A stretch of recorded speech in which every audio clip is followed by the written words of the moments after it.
Welcome to Our Girl Relationships. On this channel, we talk about problems people face in their day-to-day lives. Let's start with a video. I'm a 58-year-old man. I'm a single person living in my house. My wife divorced me after all our kids grew up, reached the age of 18 and went to college. I live alone by myself and I don't really have my kids visiting me that regularly. They all shifted to the city and I've stayed back in our old house where we all spent a decent amount of time with each other. The main reason for our divorce was my wife didn't like the concept of marriage and wanted freedom, and during the time that we got married, we didn't really have a choice, but under family pressure, we both had to give in and get married. My friends, too, never had any close relationship with me. They liked being away, and for this distance, I would blame no one but me. I worked at least 80 hours a week back in my days. I had responsibilities, 3 kids and a wife, and then saved for their future. I wasn't that educated, so yeah, you can understand how extra hard I would need to work to get my family going. My kids are all well settled and always busy in their own life. I last saw all of them 5 months ago at my oldest son's wedding, and in this incident, he and my daughter-in-law are the main subjects. This incident took 3 days, and I kind of have a hard time remembering the exact details that happened, but I am reliable enough to say nothing but what actually went down. 3 days ago, it was a Sunday, and as usual, I went to the church, and after the gathering, I came home to freshen up and to leave for the tea party that a really good friend of mine was hosting. I was just about to leave. I heard a knock on the window. And when I peeped through the window, it was my daughter-in-law, furiously banging on my door. I thought it was some sort of emergency for her to visit me from 2 hours away. As soon as I opened my door, she puts a resting bitch face and forces her way into my house. I feel severely disrespected, but as she is my daughter-in-law, I needed to keep calm, and so I did. She goes near the couch and sits down, still without any greetings or spoken words. I cleared my throat and asked if my son came over or was still in the car. She looked at me, giving me a disgusted look, and said that he would come whenever he wants to because this is his house.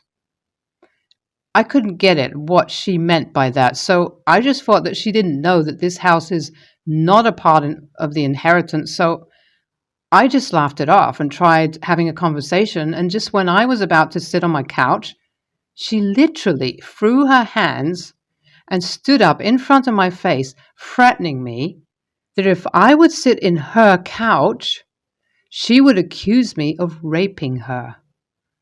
I was getting scared, and as well as angry, then, like everyone, I asked her what was the motive behind this type of attitude.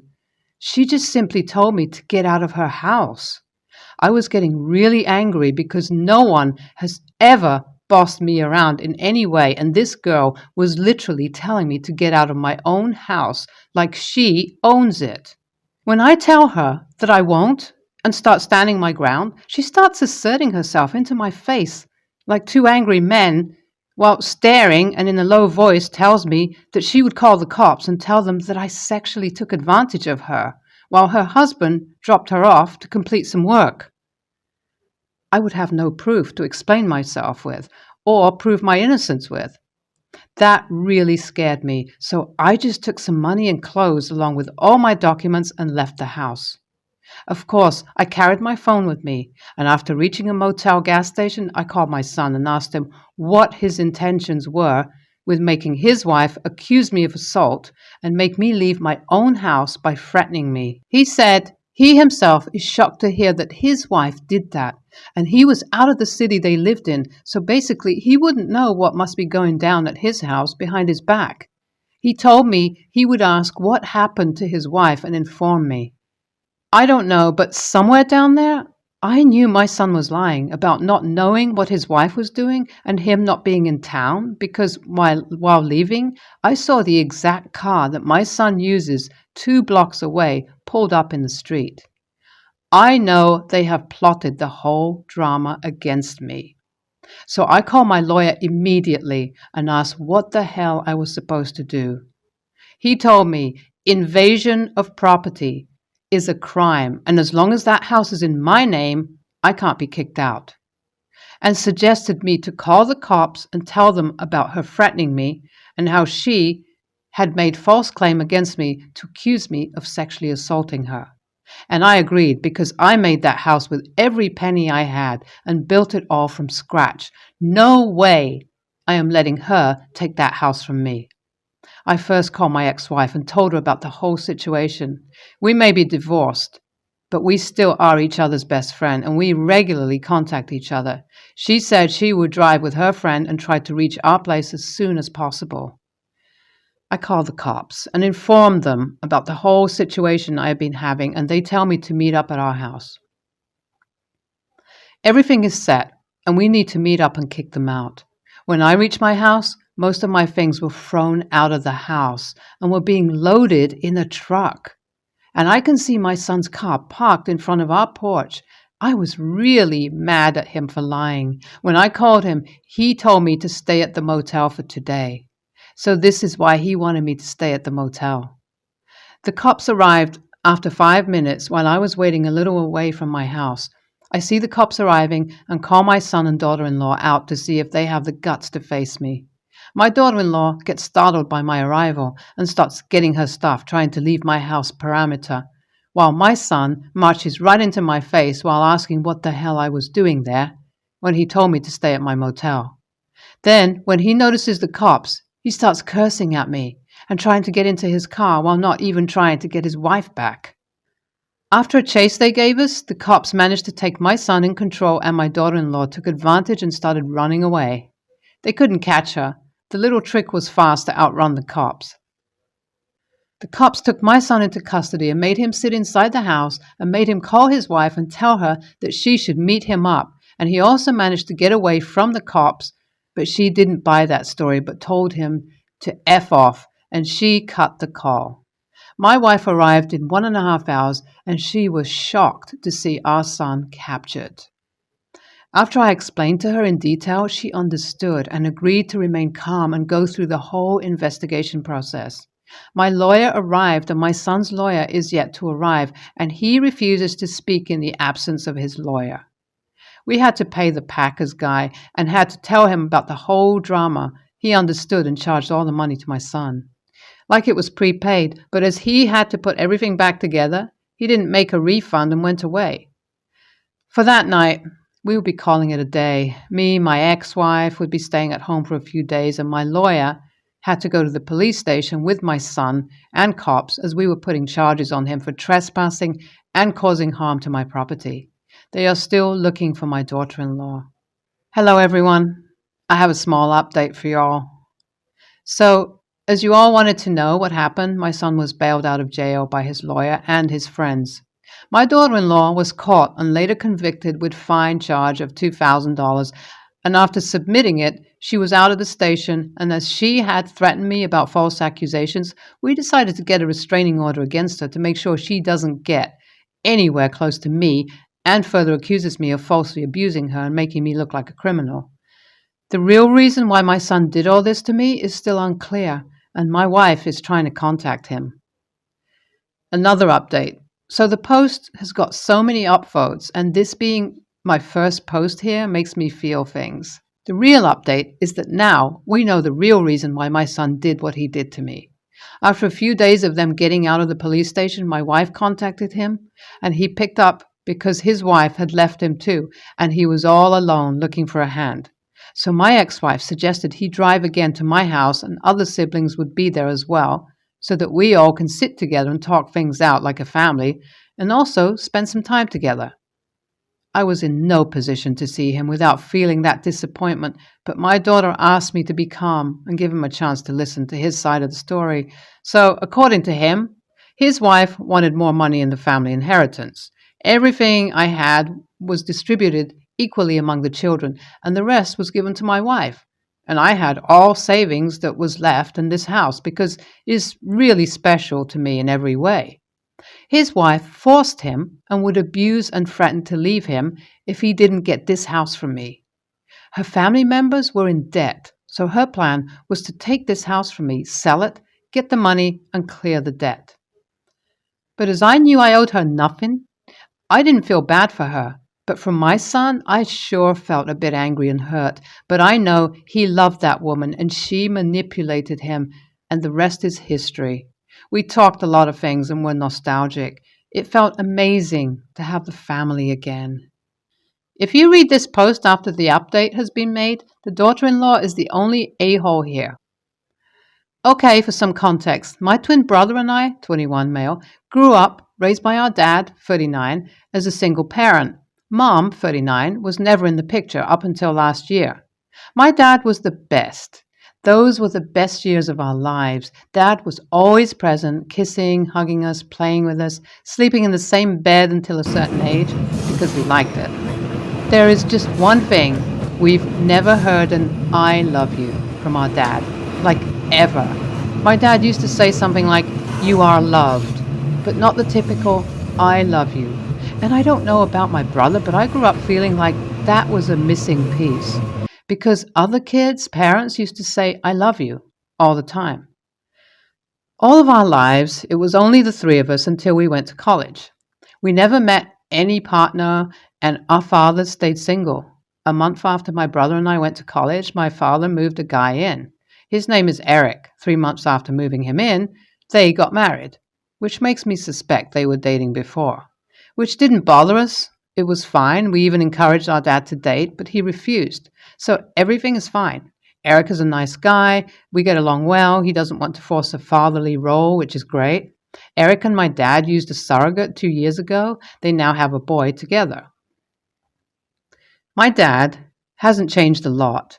He is busier, but he still makes time for us. More for me since my brother is further and comes less. I went to his house last Saturday as usual. When I arrived, he was lying on the couch and his son was lying on my dad's chest. My dad was kissing and playing games with him, and then he said, I love you, Lucas. I was pissed because I never heard that coming out of my dad's mouth for us, but his new son. So I confronted him, and he said it wasn't a big deal because actions speak louder than words. But I feel like we weren't good enough to be said, I love you, but his new son is. Eric heard and told me it was childish and thing to say. What do you guys think? I just feel like my dad is picking favorites and showing who matters more. I've been reading most of your comments and I'm on my way to his house, so I'll do what someone suggested. Ask him directly, do you love me? It's as simple as yes, no.